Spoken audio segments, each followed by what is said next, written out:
Hi, it's Julie here at Great Golf Solutions. We're going to continue on with our series of answering questions that students have sent in over the last couple months. And one of the ones I picked out that just got recently sent in by Alex out in Massachusetts was he wanted to know how to spin the ball.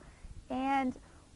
whether or not you're spinning the ball out from the fairway or you're spinning the ball around the green, I started thinking about it because I was a little apprehensive, wondering why, if you're a beginner, even if you're slightly an intermediate golfer, that would be your main concern. I will have to say that me having played for the last 30 years,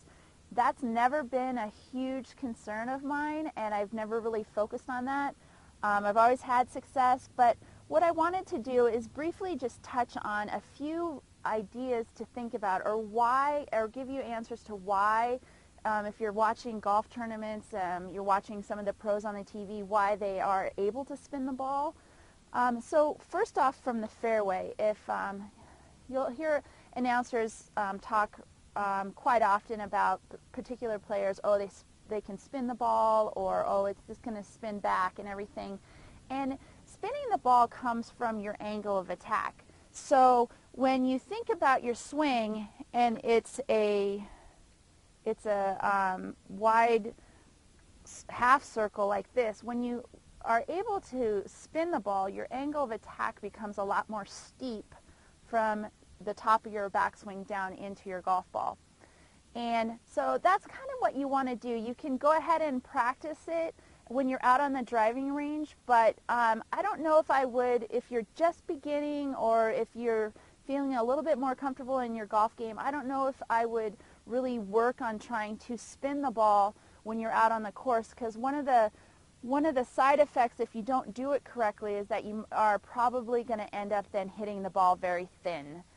and coming down on top of the ball. So I would be apprehensive to say go out there and try it and perfect it and do it. Now around the green, spinning the ball has a lot to do with your club selection, and not only your club selection from your bag, but what clubs you're putting in your bag. So you'll notice that a lot of manufacturers nowadays have, instead of having a pitching wedge and a sand wedge in their set, they might have what they deem as specialty wedges. And specialty wedges are going to have different bounces and angles of attack, and their leading edge right here is going to be a lot sharper and crisper than your standard pitching wedge or sand wedge that you would find in a manufacturer's set. So if you were wanting to try to spin the ball around the green when you're out on the course, that's the first thing I would tell you to look at and seek out, do some research on and find the best ones for you, is any type of specialty wedges that are going to have a crisper leading edge here that's going to allow you to, as you take your steep angle into the ball, it's going to give you a real crisp shot, and it's going to put spin on the ball, so you will see a spinning motion when you're putting around the green out on the golf course. So I hope this helps, Alex, and I hope that any of my other students who are wanting to learn how to spin the ball can take some of these ideas and tips and see how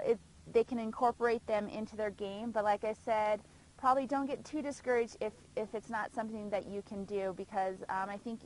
I know that you can still be successful and lower your scores without spinning the ball all the time when you're out on the golf course. And lowering your scores is our #1 goal here at Great Golf Solutions.